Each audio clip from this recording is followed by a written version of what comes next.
Assalamualaikum warahmatullahi wabarakatuh. Para pemirsa Tazaka TV dimanapun Anda berada, kita kembali lagi bersama dalam acara kajian tematik singkat, tentunya dengan narasumber kita yaitu Kiai Haji Anang Rizza Masyadi MA, pimpinan sekaligus pengasuh Pondok Modern Tazaka, di mana pada edisi kali ini kita akan membahas tentang Islam dan ilmu pengetahuan. Sebagaimana kita ketahui bahwa Islam telah memberikan perhatian yang sangat besar terhadap ilmu pengetahuan. Hal itu ditandai dengan munculnya para ilmuwan-ilmuwan muslim, di mana mereka tidak hanya menguasai satu bidang ilmu, tetapi mereka rata-rata menguasai lebih dari satu bidang ilmu. Dan kita pada saat ini tentunya haus akan lahirnya generasi-generasi muslim yang menguasai ilmu pengetahuan sebagaimana ilmuwan-ilmuwan muslim terdahulu.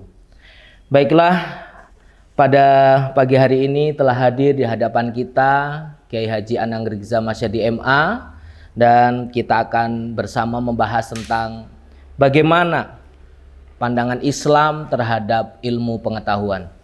Baiklah Kiai, bagaimana sebenarnya pandangan Islam terhadap ilmu pengetahuan itu Kiai? Alhamdulillah wassalatu wassalamu ala rasulillah wa ala alihi wa sahbihi wa man walah.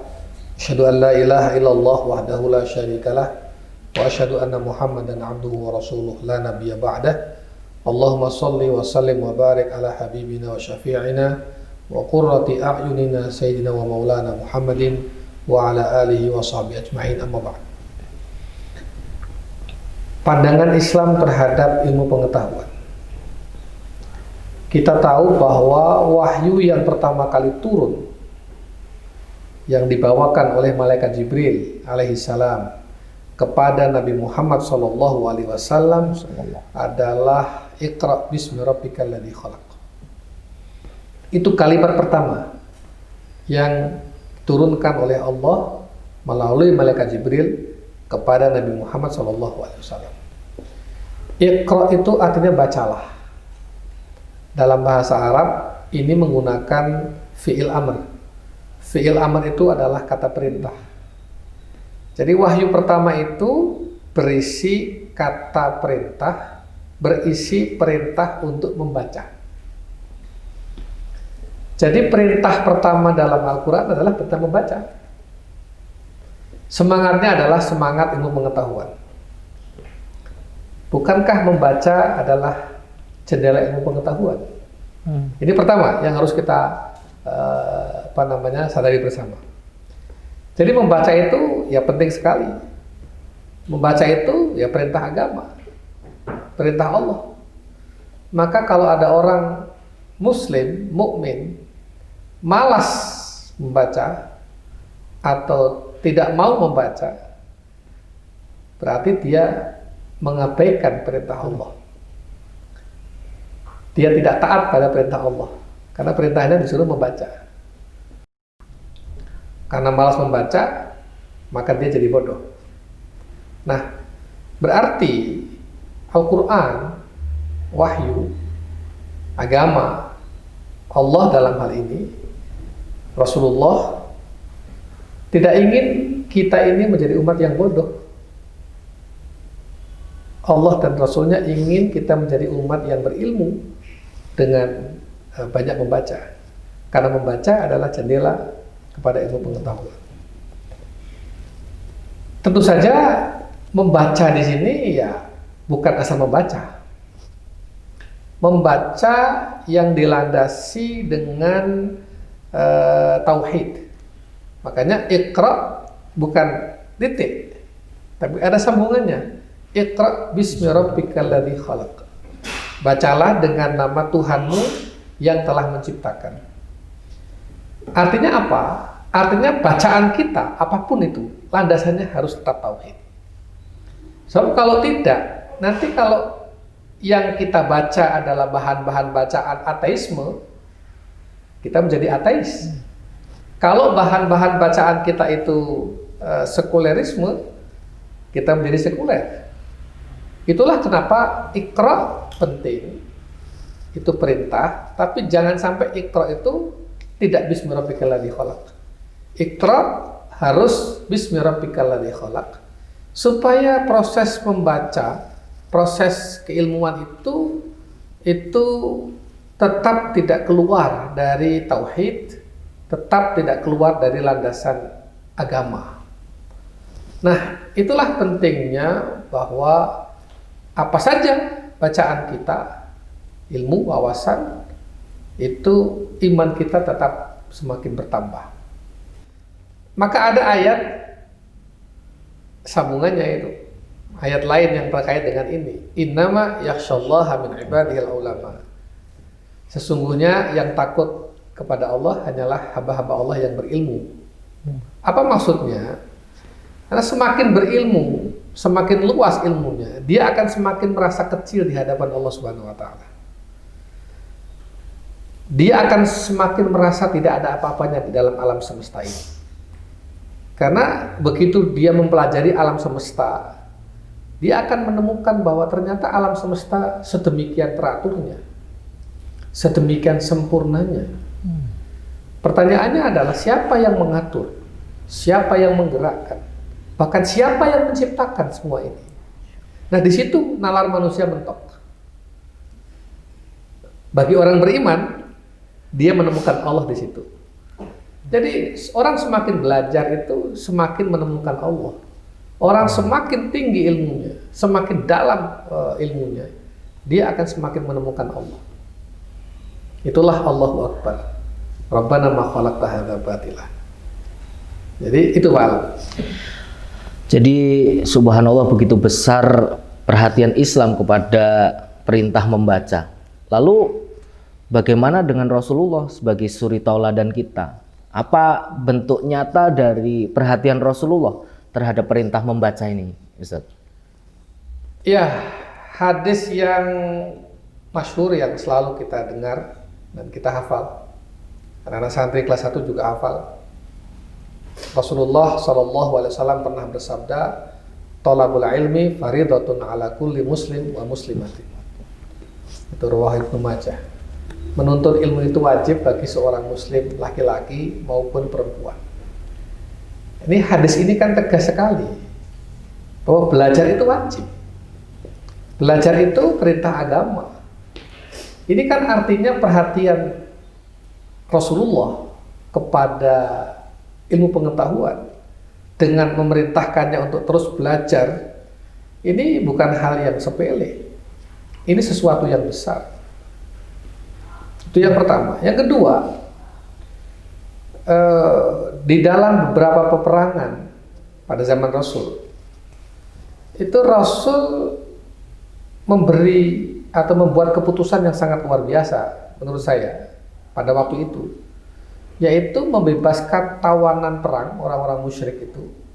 Ini kalau nggak salah diantaranya di perang Badar. Itu kompensasinya adalah boleh bebas tawanan perang itu apabila mereka mau mengajarkan kepada kaum muslimin membaca dan menulis. Jadi membebaskan tawanan perang itu musuh kan? Itu boleh dan bersyarat, dan syaratnya adalah harus mengajar membaca dan mengajar menulis. Jadi ini kan berarti etos pada ilmu pengetahuan. Kebebasan sebagai tawanan perang dikompensasi dengan ilmu pengetahuan. Ini keputusan yang tidak kecil, ini keputusan yang luar biasa. Dan ini yang dilakukan oleh Rasulullah SAW. Nah, orang yang berilmu dengan orang yang tidak berilmu tentu berbeda. Qul hal yastawil ladzina ya'lamun wal ladzina la ya'lamun. Innama yatadzakkaru ulul albab. Katakanlah, samakah orang yang mempunyai ilmu pengetahuan dengan orang yang tidak mempunyai ilmu pengetahuan? Sebenarnya hanya orang-orang yang berakal sehatlah yang dapat menerima kebenaran. Az-Zumar ayat 9. Ini kan jelas. Al-Quran, Allah membuat perbedaan antara yang berilmu dengan yang tidak berilmu. Yang kedua, ada ayat lagi yang lain dalam surat An-Nahl. Fas'alu ahla dzikri in kuntum la ta'lamun. Bertanyalah kepada orang yang memiliki ilmu pengetahuan jika kamu tidak mengetahui. Ini ayat ini ada dua pengertian yang mendasar. Yang pertama adalah apresiasi kepada orang yang memiliki ilmu pengetahuan. Yang kedua adalah dorongan kepada orang-orang yang tidak memiliki ilmu pengetahuan untuk belajar kepada orang yang memiliki ilmu pengetahuan. Fas'alu ahla dzikri in kuntum la ta'lamun. Jadi kalau dibahasakan dengan bahasa sekarang, ini sebetulnya ayat tentang kompetensi ilmu. Ayat tentang spesialisasi disiplin ilmu. Apa artinya? Lagi-lagi Allah, Rasulullah, Al-Quran mengapresiasi ilmu pengetahuan. Bahkan sampai pada tingkat kompetensi ilmu pengetahuan. Pada tingkat keahlian. Kalau kamu nggak tanya, ya tanya kepada yang tahu. Kalau saya nggak tahu tentang kedokteran, ya saya tanya kepada orang yang tahu kedokteran. Kalau ada dokter yang nggak tahu agama, ya dokter harus tanya kepada yang tahu agama. Kalau saya nggak tahu tentang ilmu konstruksi bangunan, ya saya akan tanya kepada orang yang tahu ilmu konstruksi bangunan. Itu kan spesialisasi, itu kan kompetensi. Nah, luar biasa kan penghargaan Islam kepada kompetensi ilmu pengetahuan itu. Nah, ini ayat-ayat ini mesti rutin munculkan lagi, hadis-hadis begini dimunculkan lagi supaya etos keilmuan di dalam umat Islam itu terus bergulir gitu. Begitu Pak. Namun kalau kita melihat, kalau dulu para ilmuwan muslim itu menguasai banyak ilmu. Nah sekarang dengan kompetensi itu justru malah timbul dikotomi. Nah pertanyaan kita, apakah kita ini sebagai orang muslim ini hanya harus mempelajari ilmu agama saja, Ustaz? Atau dengan ilmu-ilmu yang lain juga? Tentu saja ilmu yang dimaksud bukan sekedar ilmu pengetahuan agama saja, tapi ilmu secara umum ya. Sebetulnya kan tidak ada itu dikotomi ilmu agama, ilmu umum itu nggak ada. Dan saya nggak sepakat itu ada dikotomi itu. Contoh begini, wasyamsu tajri li mustaqarrin laha, dzalika taqdirul azizil alim. Wal qamara qaddarnahu manazila hatta 'ada kal urjunil qadim. Itu kan surat Yasin yang sering kita baca. Ya, matahari yang berjalan pada peredarannya, bulan yang berjalan pada peredarannya, sehingga bulan itu akhirnya akan kembali seperti bentuk tandan yang tua. Kemudian dalam surat Al-Waqiah itu Allah bersumpah, fala uqsimu bimawaqi'in nujum wa innahu laqasamun law ta'lamuna 'azim. Allah bersumpah, katanya Allah, aku bersumpah demi tempat beredarnya bintang-bintang. Dan sungguh itu benar-benar sumpah yang sangat besar sekiranya kamu mengetahui. Pertanyaannya, bagaimana kita mengetahui peredaran matahari, bulan, bintang-bintang itu? Bagaimana beredarnya? Kapan beredarnya? Seperti apa beredarnya? Di orbitnya, orbit seperti apa? Di mana? Jaraknya dari bumi berapa? Kemudian dan lain sebagainya di situ. Itu pertanyaan-pertanyaan itu siapa yang menjawab? Ilmu pengetahuan kan? Ilmu pengetahuan menjawab pertanyaan-pertanyaan tadi itu semua. Maka mempelajari fisika, mempelajari astronomi, mempelajari benda-benda langit, itu hakikatnya ya perintah Al-Quran, perintah Allah. Masya Allah. Lalu kita mau bilang bahwa belajar itu nggak wajib. Lalu kita mau mengatakan bahwa itu bukan ilmu dari kita. Lalu kita akan mengatakan bahwa ilmu-ilmu seperti itu tidak usah dipelajari oleh anak cucu kita. Ayatnya jelas. Ya ma'syaral jinni wal insi, in istata'tum an tanfudhu min aqtaris samawati wal ardh fanfudhu la tanfuduna illa bisultan. Wahai golongan jin dan manusia, jika kamu sanggup menembus penjuru langit dan bumi, maka lakukanlah. Cobalah kamu tembus langit dan bumi. Tapi kata Allah, kamu tidak akan pernah bisa menembusnya kecuali dengan kekuatan, illa bisultan. Nah, para ahli tafsir mengatakan bahwa sebagian ahli tafsir ya, memaknai sultan itu adalah ilmu pengetahuan. Jadi begini, kamu tidak akan bisa menembus langit, kamu tidak akan bisa naik ke atas kecuali dengan ilmu pengetahuan. Ini kan isyarat. Kita harus berpikir bagaimana caranya terbang. Lalu dalam perjalanannya ide dan kreasi manusia melahirkan ilmu pesawat terbang. Ilmu pesawat terbang itu kan manusia berhasil menghitung antara gravitasi bumi, kecepatan, dan beban. Dihitung dengan sangat cermat dan detail, maka terciptalah pesawat terbang. Bayangkan benda sebesar itu, seberat itu bisa terbang, membawa kita dari jarak yang sangat jauh. Itu kan berarti orang yang menciptakan pesawat terbang, sesungguhnya dia itu mengkalkulasi sunatullah yang ada dalam alam ini. Lalu kita akan mengatakan bahwa ilmu pesawat terbang itu bukan bagian dari kita. Kita akan mengatakan bahwa itu nggak penting, nggak perlu dipelajari oleh anak cucu kita, orang-orang muslim, begitu. Nah ini yang begini-begini ini yang kemudian membuat kita jadi mundur. Jadi saya ingin katakan bahwa sunnatullah itu adalah ilmu pengetahuan di antaranya. Dan ilmu pengetahuan itu bagian dari sunnatullah. Ada ayat lain misalnya, wa fi anfusikum afala tubsirun.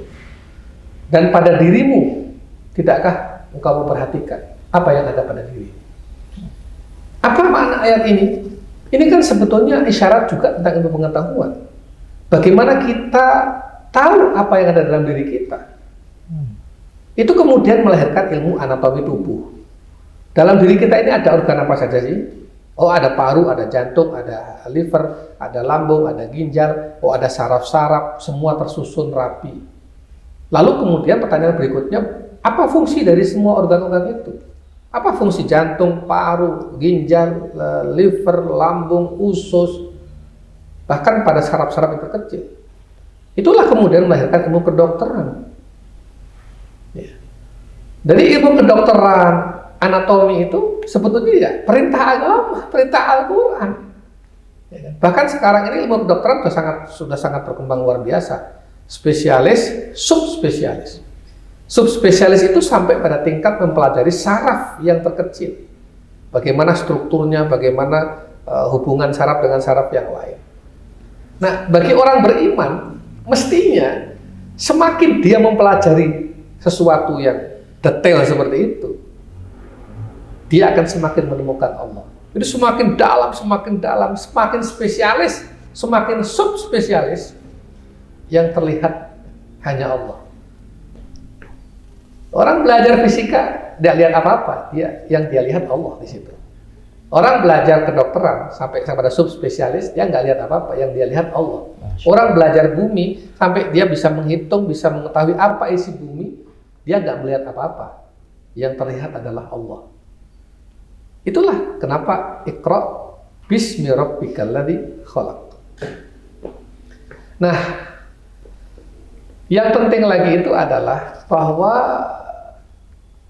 ayat-ayat tadi, ya, kalau kita pahami dengan baik, maka kita bisa melahirkan generasi-generasi muslim yang ilmuwan. Dan nyatanya ayat-ayat tadi dipahami dengan sangat baik oleh ulama-ulama kita dahulu. Ya, ulama-ulama kita dulu kan memahami baik betul itu isyarat-isyarat ayat ini. Ibnu Sina misalnya, seorang ulama sekaligus penemu ilmu kedokteran. Seorang ulama, filosof, tapi juga memahami dan menciptakan teori-teori kedokteran. Kemudian ada Al-Khwarizmi. Al-Khwarizmi ini seorang ulama besar, tapi juga seorang matematikawan. Terus kemudian Al-Jabar. Al-Jabar seorang ulama yang kemudian melahirkan ilmu Al-Jabar.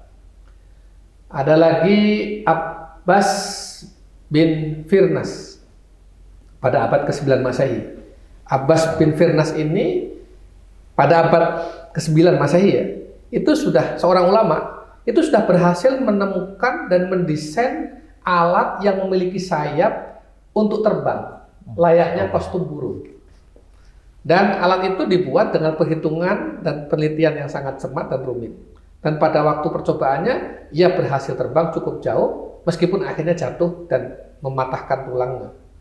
Tapi eksperimen itu lalu menginspirasi orang-orang Barat untuk menemukan pesawat. Kan? Ada lagi Ibnu Haytham. Ibnu Haytham ini penemu optik. Jadi kalau sekarang kita pakai kacamata ini, itu jasanya Ibnu Haytham, seorang ulama tapi juga sekaligus penemu optik. Dan saya kira optik bukan cuma dipakai untuk kacamata kan, itu kan teknologi optik sekarang berkembang dipakai di banyak hal.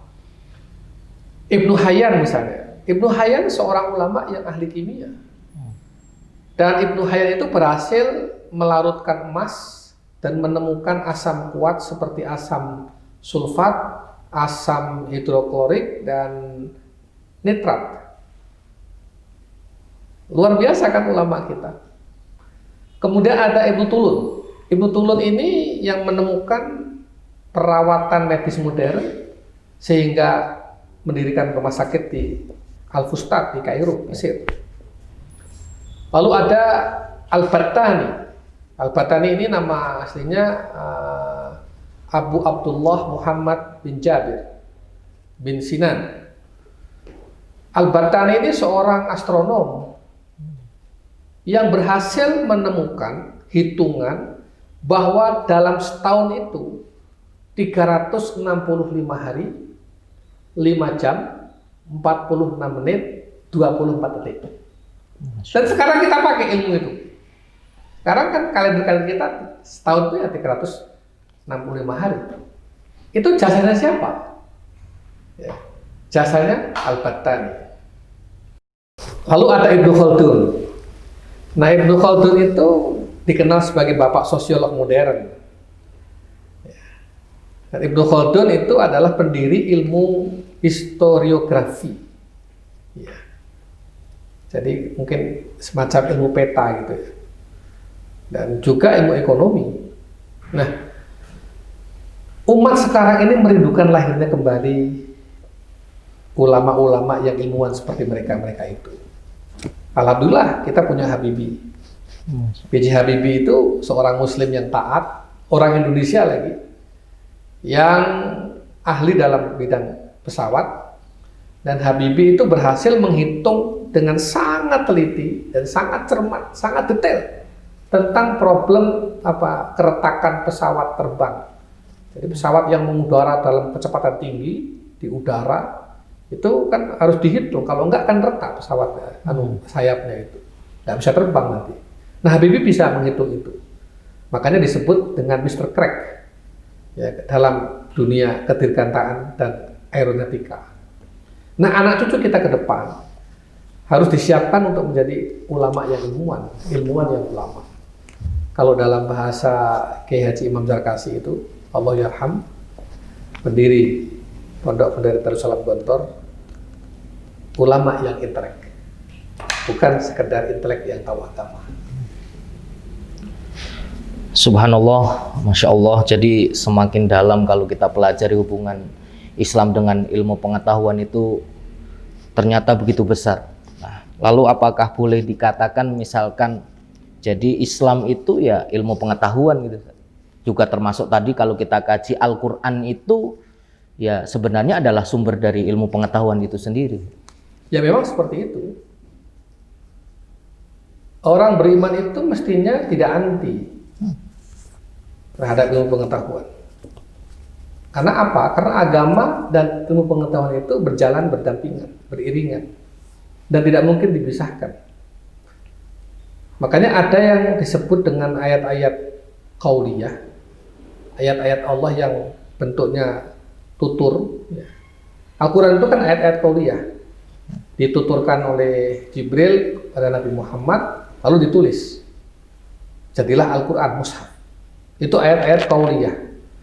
Tapi jangan lupa, ada ayat-ayat Allah yang lain, yaitu yang disebut dengan ayat-ayat qauliyah. Al-ayat al-qauliyah berupa Al-Quran, al-ayat al-kauniyah berupa alam semesta ini. Jadi alam semesta ini ya ayat-ayat Allah juga. Kalau kita melihat angkasa, itu ayat-ayat Allah. Kita melihat langit, ayat-ayat Allah. Kita melihat bumi, ayat-ayat Allah. Kita melihat manusia, ayat-ayat Allah. Kita melihat lautan, ayat-ayat Allah. Kita melihat binatang, ayat-ayat Allah. Kita melihat tumbuhan, ayat-ayat Allah. Jadi pada akhirnya itu ya semua ini ayat-ayat Allah semua.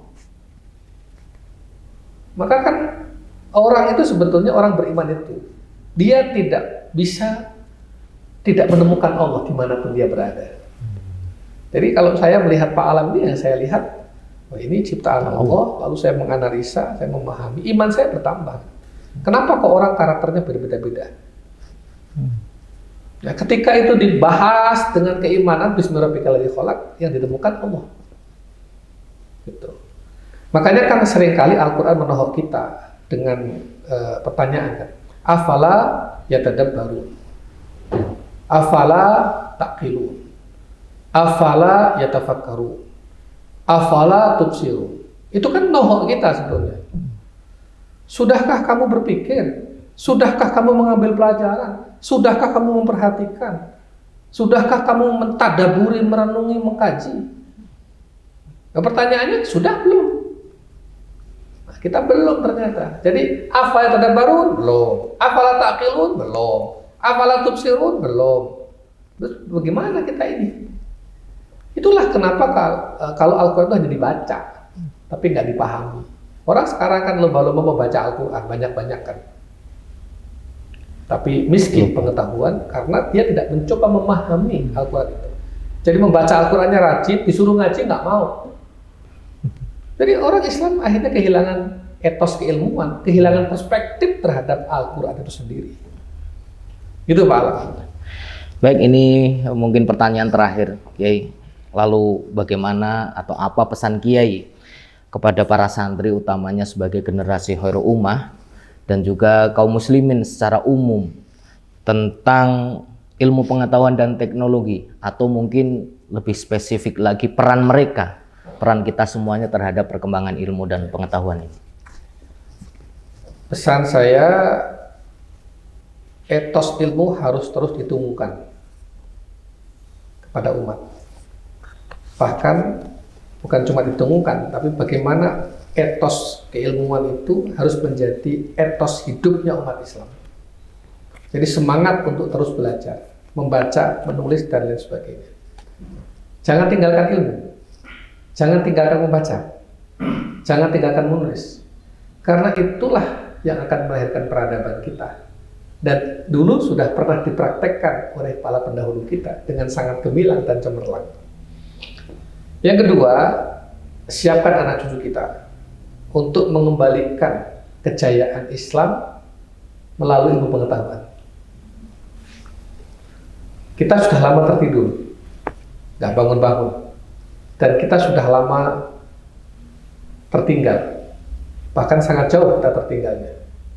Maka saatnya kita harus bangun. Qum fa'anzir, bangun dan berilah pencerahan. Fa'anzir itu ya fa'anzir dalam ilmu pengetahuan, fa'anzir dalam teknologi, fa'anzir dalam keagamaan, fa'anzir dalam akhlak dan moralitas, dan lain sebagainya, dan lain sebagainya. Jadilah generasi ulul albab, yaitu generasi yang memadukan antara zikir dan fikir, yang memadukan antara hati dan nalar atau pikiran. Ya, karena zikir saja juga tidak tepat, apalagi fikir saja semakin tidak tepat. Kan itu pesannya. Inna fi khalqis samawati wal ard wa ikhtilafil laili wan nahari la ayatil liulil albab. Sesungguhnya dalam penciptaan langit dan bumi dan pergantian malam dan siang adalah tanda-tanda bagi orang-orang yang mau berpikir atau orang-orang yang berakal, ulul albab. Siapakah itu?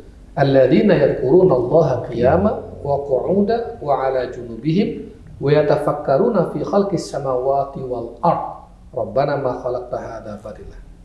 Subhanaka faqina 'adzabannar. Yaitu orang-orang yang zikir pada saat berdiri, duduk, berbaring. Berdiri itu artinya zikir dalam aktivitas, dalam pekerjaan, dalam kesibukan. Duduk itu ya memang mengkhususkan waktu untuk berzikir, munajat pada Allah.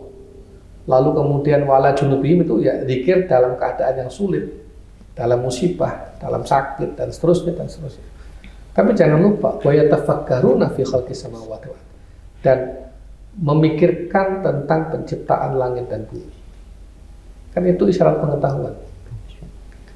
Jadi ini tidak boleh hilang dari umat Islam, etos ini, dan mudah-mudahan pesantren-pesantren di Indonesia bukan sekedar tempat untuk membina ilmu-ilmu keislaman saja, tetapi juga melalui pesantren-pesantren mudah-mudahan akan lahir ulama-ulama yang ilmuwan yang ulama, akan lahir kembali Ibnu Sina baru, Al-Khawarizmi baru, Ibnu Haytham baru, Ibnu Hayyan baru, Al-Jabbar baru, ya kan, Abbas bin Firnas baru, dan seterusnya dan seterusnya.